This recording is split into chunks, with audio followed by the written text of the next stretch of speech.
Hello and welcome to the Tuesday Tell All. This is Driver Interviews with Bobby Fazio. The segment is called Tuesday Tell All. Today is Tuesday already. Tuesday keeps coming really quick now, it seems like. June 13th, right? Is the 13th? It is. June 13th, 2023. We're like halfway through 2023 already. I don't know where the time's going. I really don't. My friend turned 40 today, and I distinctly remember when we turned. So I turned 40 in 16 days. June 29th is my birthday.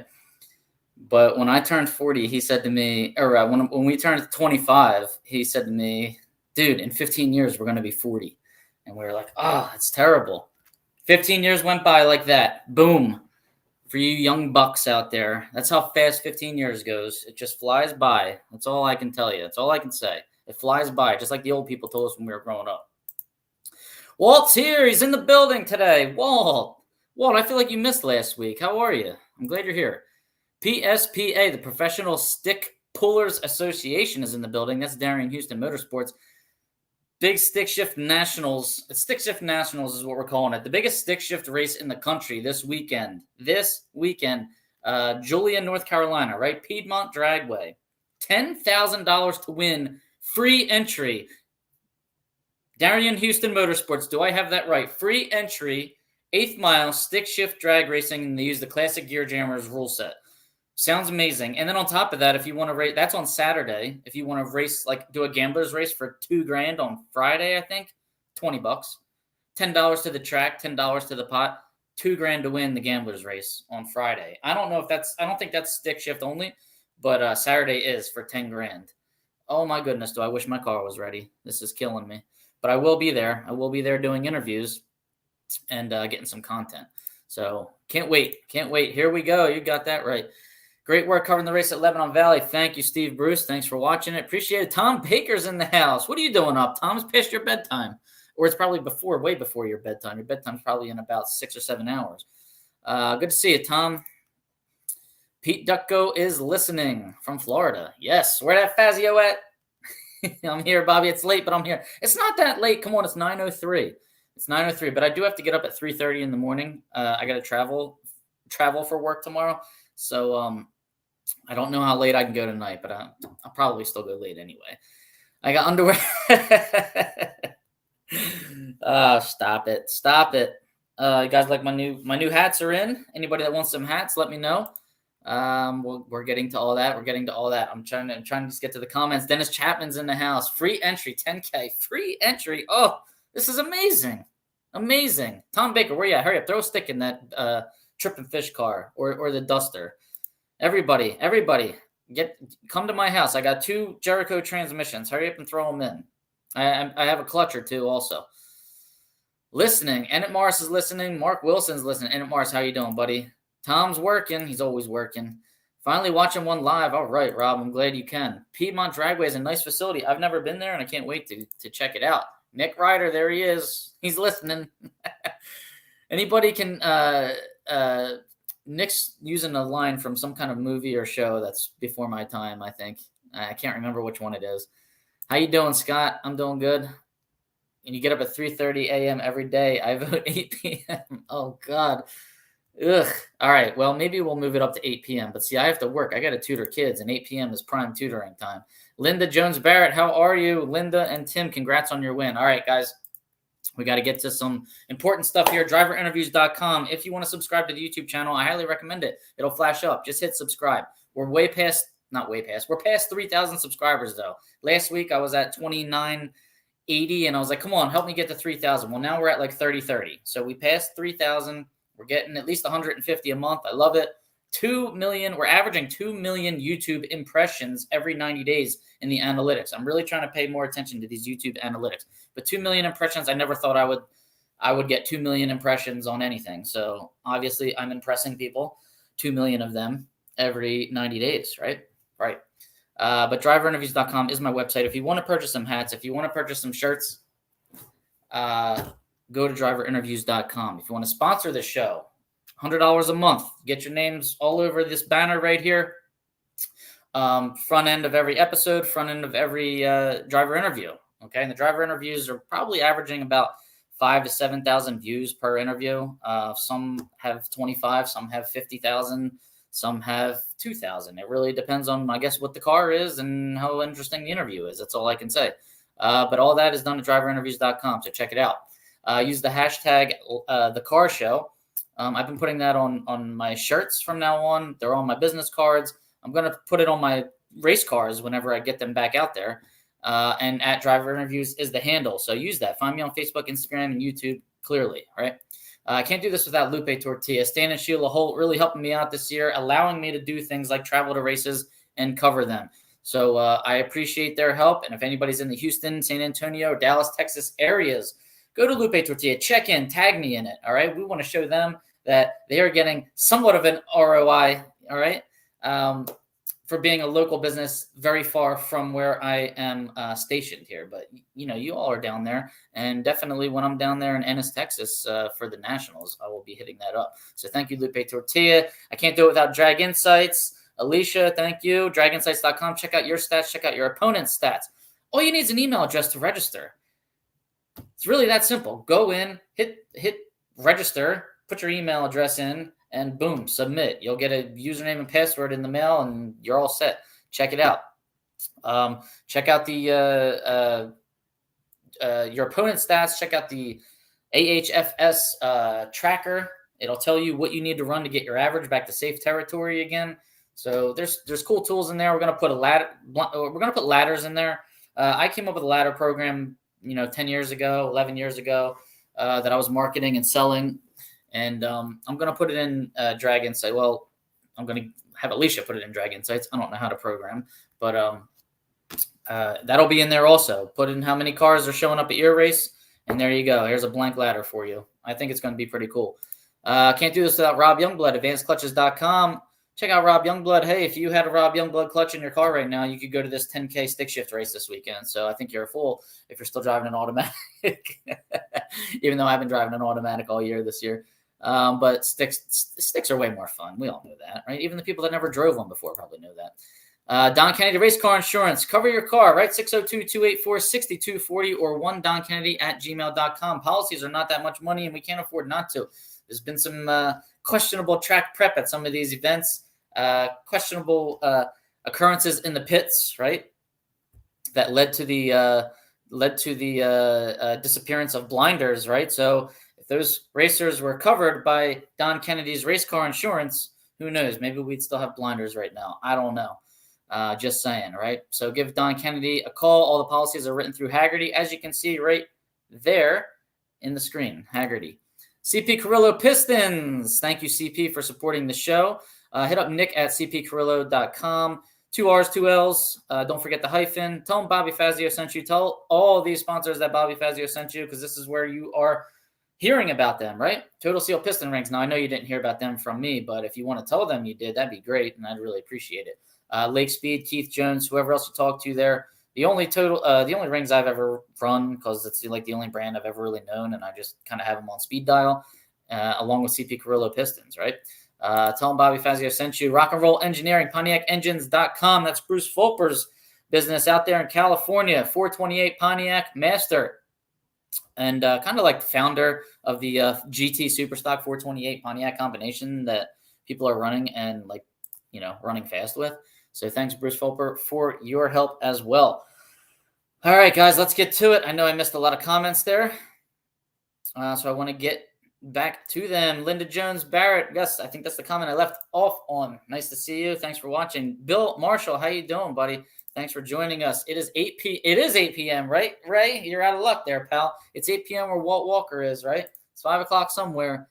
Post your dog winner circle picks. All right, Thurston, you got to elaborate there, or maybe that was 5 minutes ago. My Daily Marketing with Anthony Lombardo. How are you doing, Anthony Lombardo? What's going on? He's got a K-Stock automatic Camaro. He and his brother have. Are you going to the divisional race at Epping? It's not looking likely right now, Steve. Greg Carta is watching. Hi, Greg, and hi, Lori Absher Carta, if Lori is there watching as well. All right, guys. So we start out with the birthdays every week. Drag Insights homepage has got some birthdays on it, so let's get to them. On June 7th, we had Larry Miller Jr., who's a Division I Superstock racer, but we don't call him Larry Miller Jr. where I come from. We call him Bunk Miller. He's Bunk Miller. He's got a nice 70 Barracuda, I believe, 440 six-pack car. And that thing is really cool, and he's a really good driver, national event winner, and heck of a nice guy. I like him. He's from Gettysburg, Pennsylvania, which, believe it or not, I'm from Pennsylvania. I've never been to Gettysburg, and I feel pretty bad about that, being that I like history and all, and I kind of like the Civil War. So happy birthday, Bunk Miller. And we have Jim Wall. Jim Wall, who's a regular on the Class Racer website. June 8th was Jim Wall's birthday. So happy birthday, Jim Wall. These are on the calendar, Drag Insights homepage. So happy birthday to you, gentlemen. And thank you for being Drag Insights members. All right, Thurston. I don't get your comments here. You must be too tired. You're typing one letter at this point. Get it together, pal. Get it together. All right, so like I said, the Stick Shift Nationals this weekend, free entry, usually get a big car count. I've heard they get up to 200 cars, so it's 8-round race, single elimination. I don't believe there's any buybacks. You get 2 time runs on Saturday morning, and then the race is run to completion on Saturday. Haven't checked the forecast. I'm hoping it's going to be good. Maybe Darian Houston knows what that forecast is, and he can let us know. Let me see. I think I have but I can't. You can't really see it in full because of all the banners we got here. This is the Professional Stick Pullers Association logo, and I think it's really cool. I wish I came up with something like this with the word Fazio in there, but it's too late for that now. That'd be a serious copyright infringement. That would look really cool on my helmet, though. Just saying. Did anybody hear about this too? By the way, so Flying H drag strip is breaking ground. It's Kansas City, Missouri. It's supposed to be like a top tier drag strip that's coming Kansas City area. I think it's going to be a national event track for sure. I don't remember if I mentioned that before. Maybe I did, but it sounds like it's going to be a top tier facility. Unfortunately for me, it's like 17 hours away. So maybe I can get out there to race when it opens. I don't know how long it takes to build a drag strip. I don't know what the property looks like at this point. But I saw a picture of the owner and Glenn Cromwell shaking hands, taking a photo op together that, might be good. Might be good for drag racing in general, right? Because, we hear tracks closing all the time. We don't hear too many openings. So I'm happy about that. Assuming it's a nice quarter-mile facility and that there will be a national event there. And that sportsmen will be pitted on the same side as pros because that's what I like. Okay, Greg Butcher, Stick Shift Nationals is the biggest stick race in the country. You don't want to miss it. Bobby is going to have some killer content. Yes, I am. GoPro, if you're watching, you better have his camera. Okay, now here's the problem. GoPro has my camera right now. Yes, my 360 camera, my GoPro Max that I've been using, okay, for the last year and 3 months. And the reason I know it's a year and 3 months is because after 1 year, it's out of warranty. So I had to send it back to them. And they're supposed to send me a replacement that I have to pay for. And they're taking too long. And I need this camera this weekend. I really want this camera. So if anybody has a GoPro Max, Darian, see if you can find another GoPro Max. Because I don't know if I'm going to have mine back in time. Mine's coming all the way from California. GoPro Max, find us one. Find us one. Great weather for this weekend. Yes. All right. That's what I like to hear. More drag trips is always good. Yes. So Kansas City, Missouri, we're going to have a national event there in the near future, hopefully. Another drag strip is coming in Texas. I forget the town. I don't know if it's like going to be quite as luxurious and extravagant as the Flying H drag strip in Kansas City, Missouri. But if anybody knows anything about either one of these, comment and let us know what the deal is and what's going on with it, because I am definitely interested. 617, 85 degrees and clear. 618, 88 and clear. All right, so bring shorts and T-shirts. All right. At one time, there were 3 drag strips on Long Island, and one by one, they went away until EPCAL opened up. All right. Where's EPCAL? What is it? And let me know. So, yeah, drag strips. We need more of them. California is like that poor state is, I don't know what the hell is going on in that state, to be honest with you. That was like the hate. You know what? I have, you watch the NHRA like retro channel that's on like Roku sometimes, and they interview like all these funny car racers and top fuel racers, and every single one of them, like 90% of them are from California, right? Now there's no drag racing in California other than Pomona and Bakersfield maybe, and it's just like it's sad, man. It's a sad state out there, and I don't know how we fix any of this, but hopefully somebody does. All right, let's get to some results here. We had a national event, Thunder Valley Nationals, Bristol, Tennessee. I still have not been to this track, and this weekend I couldn't go because we had a divisional up in Lebanon Valley. So Bristol, Tennessee. Beautiful facility, I believe. Cut into like the side of a mountain, slightly higher altitude. I don't think the cars go as fast there. Is it altitude adjusted? I don't remember if it's an altitude adjusted track. But if somebody wants, I don't think it is. But they ran the Sportsman to completion on Saturday because of a poor forecast on Sunday. I didn't watch an ounce of drag racing at Bristol on Sunday, so I don't know if the forecast was bad or good or indifferent. Somebody let me know. But let's get to some results from that event in Bristol, Tennessee. First, we'll start with the number one qualifiers. I'd like to give them a shout out for national events. In Stock Eliminator, it was Michael Brand. There is no adjustment there. Okay, thank you. 110 miles northeast of Houston. That is the track that is opening in Texas. All right, Cowerton near Riverhead is the track on Long Island. All right, thank you guys. Michael Brand. He has like a D-stock automatic, Firebird, like a 70-ish, or seven, I should say, like maybe, I don't know, 70s Firebird. But he's not running that here. He qualified number one in a 2014 Mustang. So he's got a factory stock. He's got a Cobra jet. He's got a supercharged Cobra jet here. He went 880 with a 2 on a 970 index, going 898 under. I guess the good thing about Bristol is racers can let their stuff hang out. They can run it all out, not have to weigh it down as much, and still be safe from the 1 second under trigger. Probably a good track to get your average down now that you think about it. So congrats, Michael Brand, on that nice display of power there and getting the number one spot there in Bristol, Tennessee. Now, in the Eliminator of Stock Eliminator, the final round was contested between Jeff Strickland and Jimmy Hidalgo Jr. Jimmy Hidalgo just picking up right where he left off. He's the world champion from last year in Stock Eliminator. Jeff Strickland's factory stock B. He's got a 2023 Camaro that is or was once owned by Vic Cagnazzi. And I guess Jeff Strickland drives for him, or he purchased the car and owns it himself. I'm not really sure. Jimmy Hidalgo's got a 2004 Pontiac GTO, one of them like Australian-looking cars that kind of looks like a Honda Accord, in my opinion, but they're super fast and factored very nicely, by the way, in Stock Eliminator. E-Stock automatic, to be exact. So here's how the final round went down. Jeff Strickland dials a 931, and he's 026 on the tree. Not bad, right? I mean, that's a good light. Runs a 929.7, breaking out by 13-ish thousandths of a second there. Jimmy Hidalgo is 013 on the tree, dials 1099, and runs a 1097.2 at 115 miles an hour. Now, Jimmy Hidalgo had a buy run the round before, and he cuts a 007 light in his buy run. I mean, why wouldn't he?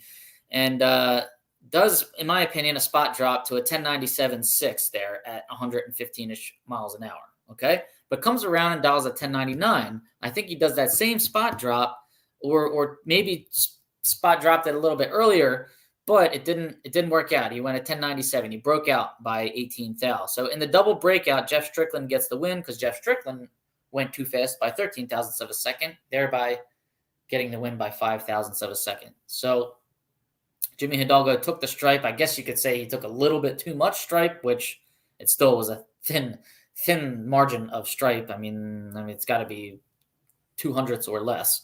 But congratulations, Jeff Strickland. That is his 21st national event win. So he's got quite a shelf full of big heavy wallies, right? And Jimmy Hidalgo Jr., a nice runner-up. So we'll check the points, toward the end of the episode like we always do, and we'll see what that does to the national points. Super stock.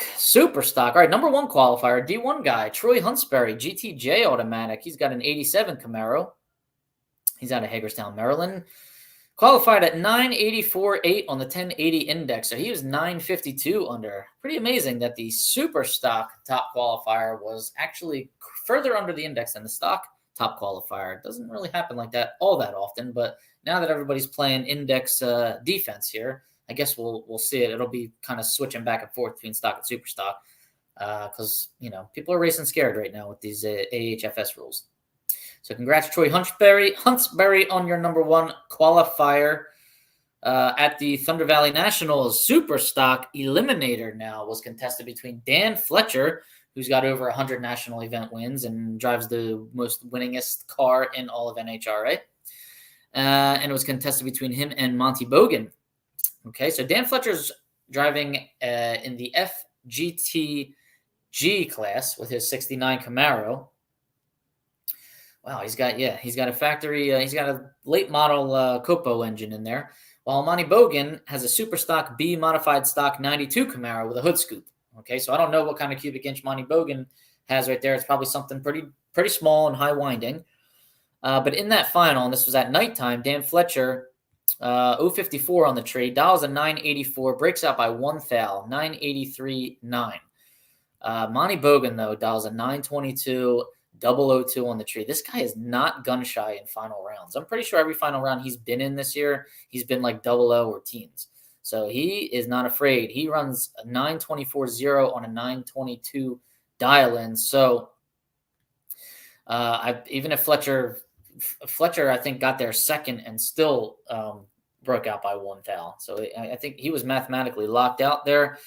Monty Bogan had a 22 package, and Fletcher was 54 on the tree. So, yeah, no chance for Fletcher to win that round. Congrats, Monty Bogan. That's his 6th career national event win. So Fletcher has over 100 of them. Monty Bogan's got 6 of them. Man, I'll take 6 national event wins anytime. I mean, that's, just to win one of those damn things is hard, right? Monty Bogan Jr. will be at the Stick Nationals driving a stick car for Wayne Allison. Oh, man. Wait a second. Am I allowed to enter my rental car in the Gamblers race for $20? It's just a dial-in race, right? I might have to do that. Yeah, actually, I'm 90% sure I am going to do that. That'll be fun. I need a GoPro for that car, too. 8th Mile Drag Racing in my Hertz rental car. And no, it's not a nice, like Shelby GT350 Hertz rental car. This is probably going to be a Hyundai Accent or something. All right, congrats to the Bristol National Event winners in stock and super stock. Let's move it over to Lebanon Valley. Move it up to Lebanon Valley, all the way up in West Lebanon, New York. My first time at this track. And to be honest with you, many people warned me off about this track. I've never gone there. I've always been told, like, it's not a good, it's not a nice facility. It's a dump, and, you get covered in dirt because it's a dirt track, all that, blah, blah, blah. But this year, I decided I wanted to go. I made a nice move in points at Maple Grove. A couple weeks ago, I wanted to come out to Lebanon Valley, see if I could go a few rounds and get some content while I was there, right? Didn't happen for me. I lost in the first round to Vic Cagnazzi. I gave it back like I was on a nice path. I actually dialed at 12:25. Thought I was holding a smidge. Thought I had some room at the finish line. Mind you, I'm going 105 miles an hour. Vic's coming on me at 135 miles an hour. I got a little cute down there at the finish line. Tapped the brakes. Thought I hadn't done this in a while, but it was one of those moments where you tap the brakes. You thought you crossed first. You look for the wind light, and it doesn't shine for you, and you wonder what the hell happened. So you get that time slip, and then you get sick to your stomach because you gave it back by 15 thou, and you were going dead on with an 8 pretty much, and you didn't have to hit the brakes. So heartbreaking. Those are the ones that take a little while to get over. I don't think I'm over it yet. Like at Maple Grove a couple weeks ago, Pi Dent was 001 on me. I was 37. Yeah, I was a little bit late. I went dead on with a 0, and I didn't win it. Okay? You can only be mad about that for like an hour. I mean, the guy had a 001 light. This is one where you beat yourself, and it's frustrating. But that's racing. That's Stock Eliminator racing, to say the least, right? But anyways, I enjoyed the track. My car was consistent. I was consistently mediocre on the tree. I was stuck in the high 20s and low 30s on the 3 runs. I was like 37, 28, and 30, I think, in that first round. So I just couldn't get my act together. I just couldn't get up into the teens. But I don't know. That's the way it is. The higher altitude track Your car wasn't making much power. It's maybe it wasn't me. I don't know. Maybe I'm reacting at the same spot, and I just didn't have the oomph to get off the line like you do at ATCO. But anyways, a little bit more about this track before we get into the results. There's the dirt track next door that on Saturday night we get free admission to, since we were racing at the drag strip, and it's just a short walk. You just walk from your pit spot right over to the dirt track. What an event! I mean, Saturday night that place was packed. How do we get that crowd to come over and watch us drag race? That's what I want to know. But what a well-oiled machine that race. Okay, that announcer was going all night. You got this heat of like the modified dirt cars. They go around and do their 8 laps. Exciting. They're done. Checkered flag. They pull off. The next heat's already lined up. They are going. There is no wasted time. They were running all these different classes, entry level, all the way up to, I guess, the modified big blocks or whatever. Exciting racing. No downtime. Now, of course, there's not really much track prep. They probably just watered the track, the dirt track at the beginning of it, and that's pretty much it. So they don't have to worry about that. A couple yellow flags and a couple cleanups from some minor crashes, but all in all, very exciting. And the snack stand, the concession stand, beers were $3.50. I mean, ice cream cones were like $3. Sandwiches, it was like 1990 again. I mean, it was amazing. We walked over to buy some food, and it was like, way different than an NHRA national event. I mean, I was paying $14 for a slice of pizza out at Route 66 Dragway and $9 or $10 for a beer, and here we are paying $3.50. I was parked on pavement, despite headwind and all that stuff.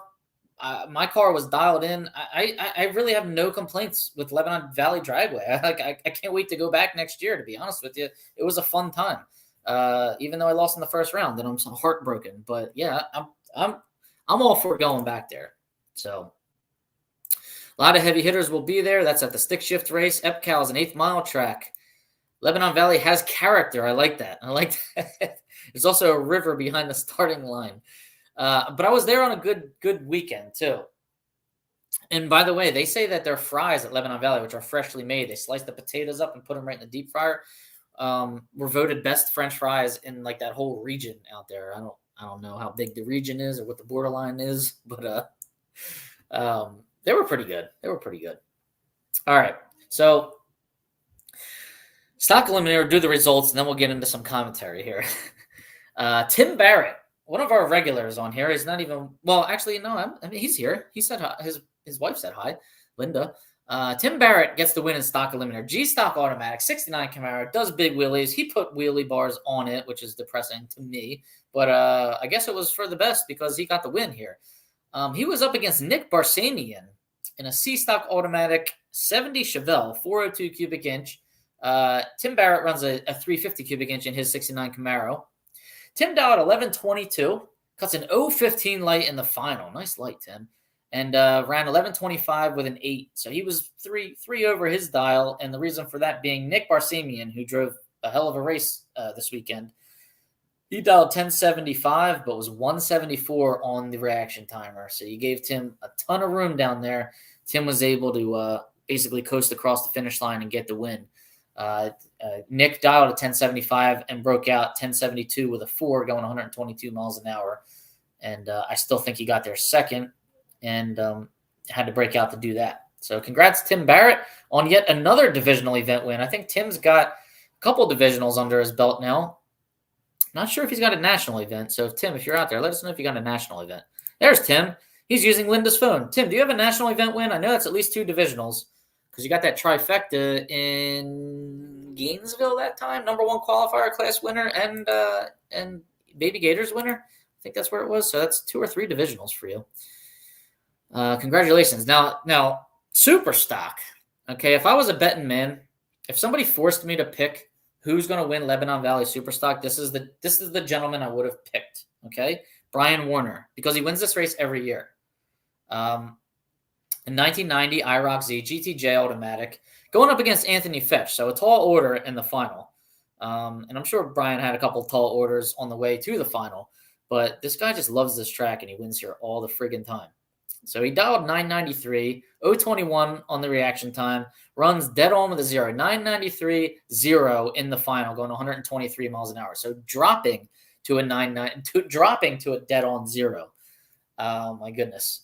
And Anthony Fetch in a 92 Camaro GTK automatic, he dialed 1031. He's 024 on the tree. So 3 thou separating them at the starting line. But Anthony breaks out, going 1027.8 on 1031 dial. Breaks out by 32 thou. Getting there first. I guess you could say taking a little too much stripe.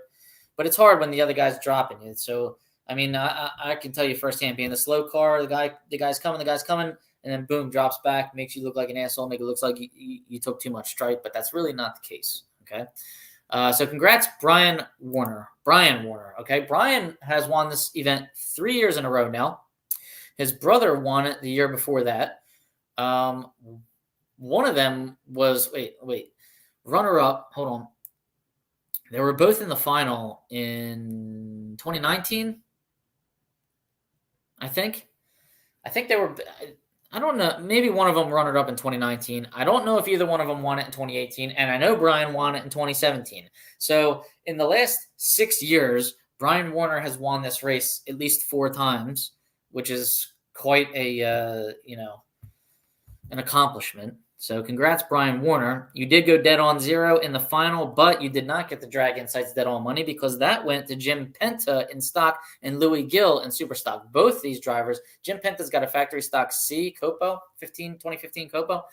He went dead on 0 in a winning round in first round of stock, and Louis Gill went dead on in his GTF Automatic 1992 Cavalier in the first round of super stock, coming down from Canada to run this race. So the money in stock and super stock will now reset for the New Media Dragway Division 1 event, July 8th and 9th. Now, there he is, 7 times. So you won that race 7 times. My goodness. Congrats. Byron was runner-up in 2019 when they finished it at ATCO. Oh, all right. So it wasn't completed there at Lebanon Valley. So Warner has been involved in the final round of that race way more times than anybody else. That's for damn sure. We already got that one, Tim. We already got that one. 3 divisional, no national yet. 3 divisionals. All right. I'm sure national's coming for you, Tim. Congratulations on that. So for anybody that was asking why Stock Eliminator ran first round last on Saturday, which is very, very rare, there were some problems at the track. The track was short-staffed, okay? The woman that runs the computer entry had a heart attack recently and was not able to be there. So hopefully she's doing well, healing, getting better. There was another gentleman that was not there either that also works in the tower that runs the computer. So that was causing issues. Now, we were told that they had to revise the ladder 3 times. So there were 3 ladder revisions in Stock Eliminator because they said racers were changing classes after, or we enter online before an event, and they entered in a certain class and then got to the track and like changed classes or had a different letter on their window or meant to put G stock automatic, we'll say, in the online entry, but put G stock instead. So they said that was happening, and it happened with 6 racers. I didn't really look into it, but some other racers said they looked into it and they didn't see 6 racers get fixed. Now, what I do know for sure got fixed is my name on the qualifying sheet. I was in there as a bracket racing motorcycle racer there. They were using our car numbers, and they were putting them in the computer, and I think it was bringing up local racers that bracket race there on a weekly basis and putting them on the sheet. So it said my name was Mark something and that I was driving like a 97, I don't know, Suzuki Gixxer 500 or something, 600, I don't know. But it was doing that for multiple racers. And then I went in the tower to actually get them to mention the whole Drag Insights deal of paying dead on, and I saw them fixing that by hand. They were crossing names. I saw my name written in capital letters, Bob Fazio, and they were like typing in racers' names. But this was probably about 2 hours before all the ladder revisions. So I guess it took them a long time to to enter and correct whatever was going on there. So, I mean, short-staffed as usual. Kalen resigned, so Kalen's not there. Craig is the division director. It was his first race on his own because Dave Moon, who's been consulting in person, is not doing that anymore. He's consulting over the phone now. So it really put them in a tough spot. And then when you add to it, if there were in fact racers switching classes after entering online, then that makes it kind of difficult to handle that. And then I guess there's a little bit of a miscommunication between the tower and the scales. I mean, the scales are just going by the sticker that's on the side of your window and weighing you and saying that if you're good or you're not. So I don't know. I wish there was a way to make this a little bit more efficient, make it more sound, accurate, trying to help the tower, help the division director, help the guys and gals down at the scales. We definitely. I like a smart sticker, with a QR code that you can just bump. It'll be on your window. It's got your class on it. It's got your engine combination. It's got your minimum weight. Put all that on there. Put a little QR code that goes, right to that combination on NHRAracer.com, right to the stock car classification, and opens up that Excel spreadsheet. So things can be double checked. We can make sure the weight break's right. Make sure the horsepower rating is right. I had to, help a fellow racer out this weekend who's claiming the wrong horsepower. Didn't know that his combo was actually reduced. It was actually lower. He was claiming a higher horsepower rating than his combo is actually rated and didn't even know it. So, these things, it would be nice if these things were checked and made sure to be accurate, right? That's all I'm saying. Lori, Mike Sawyer ran dead on the dial, 1090 with a 0 in the final of Super Street. And I wouldn't expect anything less from him. I mean, that guy he's won a million times in his life, right? Why wouldn't he go dead on in the final of Super Street? Ray Sawyer, Mike Sawyer, they are just .90 pros, if you will. All right, let's go over some points here. Let's see if anything was updated. It is Tuesday, so I would think they were. All right, we're going to go over top 5 nationally, and then we'll go over number ones in all the divisions. All right, here's top 5 in stock. Kyle Rizzoli still needs to hit a race because you're at 666 in the points. Dude, I've been telling you for weeks, hit a race, go somewhere. Parker Theobald, 473 points in second place. Kyle's got a pretty commanding lead, right? Dwayne Scheitlin's in third. Jeff Longanese in fourth. Brad Plord is in fifth, actually tied for fifth with Jeff Strickland. Superstock, Monty Bogan is in first. Kyle Rizzoli's in second, so Monty knocked Kyle Rizzoli out of first place in Superstock. Jeff Atkinson's in third. Kevin Helms is in fourth. Brad Burton is in fifth. Factory Stock showdown while we're at it. Aaron Stanfield's in first. Lenny Loddig in second. Joe Welch in third. Stephen Bell in fourth. Mark Powick in fifth. All right, we're going to run off the top in all the divisions in stock and super stock. Here we go. First place in stock, Division 1, Jim Roberts, stick car, by the way, 69 Camaro convertible stick car. Super stock, Brian Warner. Byron Warner's in second. The two Warner brothers in first and second. Division 2, Jeff Longany in stock. Monty Bogan in super stock. Division 3, Tyler Bohannon in stock. Nick Morris in super stock. Division 4, Jerry Emmons in stock. Jimmy Hidalgo Jr. in super stock. Division 5, John McLaughlin, 4-Speed Johnny in stock.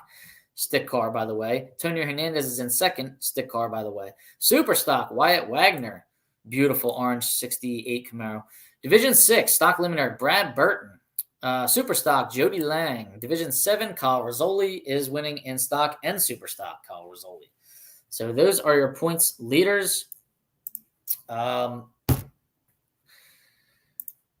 Going to check with the track tomorrow about the live stream capability for the Stick Nationals. Yes, I am interested in knowing that. Should have been DQ'd. I assume Brian is talking about those that changed classes and ran 3 qualifying sessions without informing. If anybody ran 3 qualifying sessions without informing the tower that you changed classes, yeah, that's kind of on you. And I think that is that might warrant DQ, but I don't know. What do you guys think about that? I mean, I hate the fact that there's so much honor system involved in this right now, and you and maybe some ignorance as well. People don't know all the combat. People don't know to go in and check the spreadsheets, I guess, that give you the horsepower ratings. But if people are actually being, if there is malice involved and trying to change classes, or you got there and you see, hey, wow, there's 8 G stock automatic cars here, and I need to change my class, and I'll just hurry up and put an H on my window. I don't know. I'm just making this up right now, and run through qualifying sessions in H without informing anybody that I changed classes. That's DQ worthy. Okay. So yeah, I would agree on that. All right, guys, Stick Shift Nationals this weekend, free entry. Warner, hurry up, put a stick in that car. Keep it going. $10K to win, no entry fee. Gotta love it. And then $20 gamblers race. $20 gamblers race. Now, Darian, is that Friday night, the gamblers race? Because I'm pretty sure I read that was Friday night. Do I have a let me see if I can hurry up real quick and find this. Find this slot. Here it is right there. Will we be able to see it? I don't know because we got advertisements everywhere.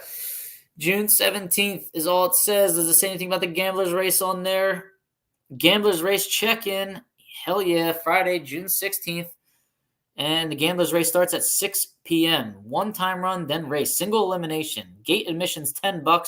Car and driver is $20. All right, so I might be wrong. I might have said it was a $20 total, but it's $30. I think it might be $10 to the track, $20 to enter the Gamblers Race. Oh my God, big deal. $30 to enter to win $2,000. Do you know that in Division I we have to pay $225 to enter to win $2,000? That's what Warner just got to win Lebanon Valley. He just got $2,000. He will get contingency money, but if it wasn't for that contingency money, he'd only be getting $2,000 to win that race right there. And here we can go race $30 and win $2,000. Friday night all stick cars. Damn it! All right, they're not going to give me a stick shift rental car. It hurts. I might have to go on Toro and see if I can get something with a clutch in it. Maybe I can change it. Yep. All right, guys. I think that's it for me. I got to get to bed. I got to wake up at 3:30 in the morning. Oh, I got a text message here. Sorry. What do we got? People text me in the middle of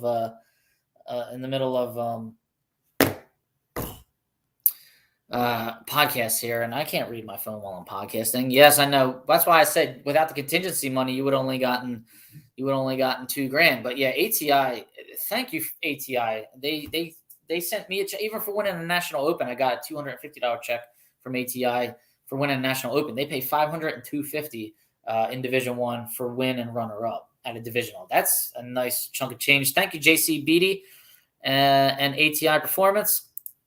Hope you guys like my driver interviews because 90% of the racers I interview are running an ATI torque converter and or ATI transmission and ProTrans. So ATI, there you go. You're getting a bunch of free advertisement. ProTrans, there you go. You're getting a bunch of free advertisement.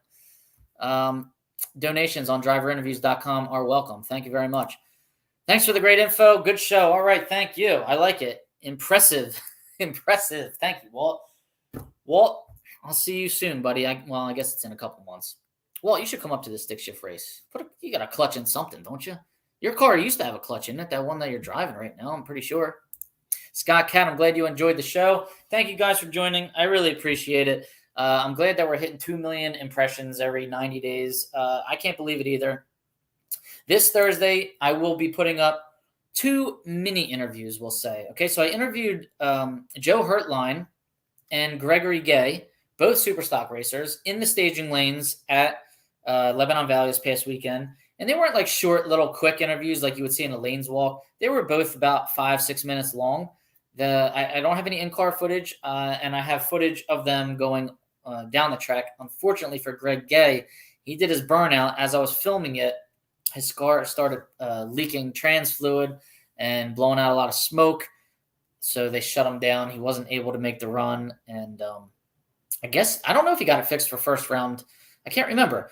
But unfortunately, it's not going to be in the interview. But that's what I will be releasing on Thursday. So be on the lookout for that. Both of them are interesting stories. both of them both these cars have been race cars for a very long time, and I can't wait to put them out there and have you guys see it. Other than that, check out the Stock Eliminator action shots that we posted yesterday. All right, they're on YouTube. Starting line action, no real little interviews, but just wheelies and burnouts and finish line ETs. All right, action. It's all action on that one. Check it out. Go to my YouTube channel and watch it. On the hunt for a GoPro Max. Try to get a GoPro Max. That's the one that I know how to use, and I can control it from my phone. And it does all that 360 stuff. That's how you see me spinning things around, watching the opponent. So mad that my camera's not here. All right, guys. Thank you guys very much. I appreciate it. Have a good night. Take care. See you.